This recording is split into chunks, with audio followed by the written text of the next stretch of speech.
Ayant été écarté injustement du gouvernement provincial du Lualaba, après l'arrêt fixant réaménagement du gouvernement provincial du Lualaba, signé par le vice-gouverneur Fifi Masuka, le membre du parti politique, l'Action des bâtisseurs pour la démocratie et le développement du regroupement AAA ont rempli les différentes avenues de la ville de Kolwezi pour exprimer leur indignation face à cette injustice du siège du parti, en passant par l'avenue du 30 juin, boulevard LDK, scandant ainsi les chansons des paix.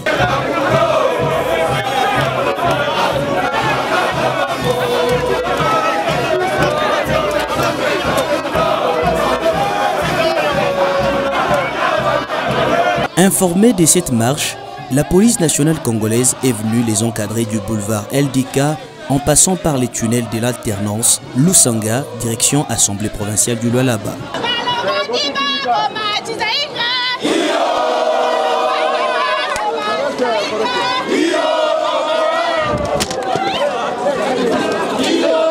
Dans leur mémorandum lu par la fédérale de ABD Lualaba, Judith Mujinga Masika, devant l'honorable Louis Kamweni, les membres de ABD ont dénoncé plusieurs irrégularités dans cet arrêté, notamment le fait que la Constitution n'autorise pas à un vice-gouverneur de réaménager un gouvernement.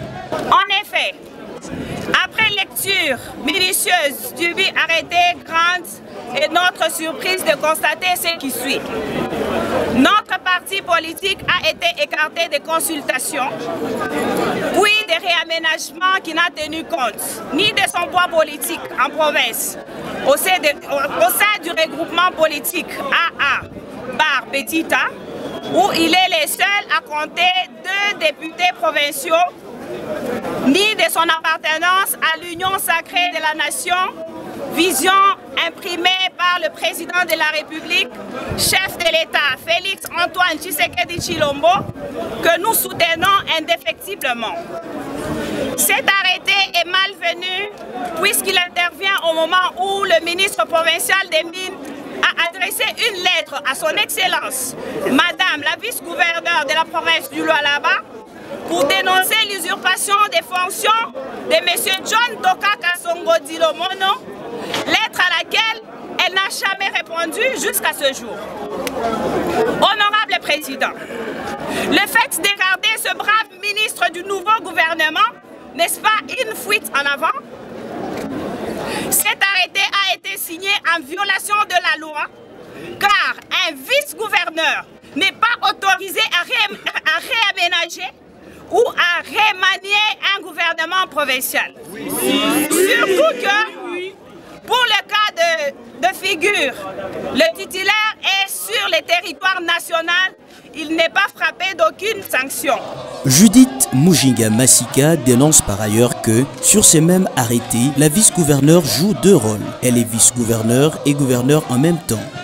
Il sied également de vous faire remarquer que le dit arrêté porte 2 qualités. La qualité de vice-gouverneur au départ et celle du gouverneur de la signature, notamment à travers le sceau. Étant donné ces violations flagrantes de la loi, nous sollicitons de la part de l'Assemblée provinciale du Lualaba l'implication totale pour la surséance du dit arrêté en vue de préserver la paix dans notre province. Faute de quoi, nous verrons dans l'obligation de saisir les instances judiciaires compétentes pour faire apparaître le bon droit.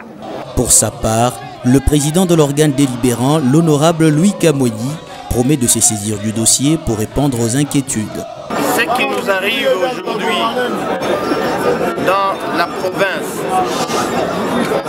c'est un afflux de problèmes qui n'ont fait que perdurer.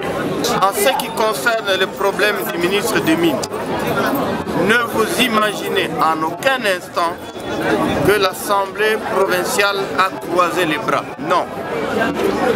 Mais comme vous venez de m'amener votre mémo, je vais en faire usage utile.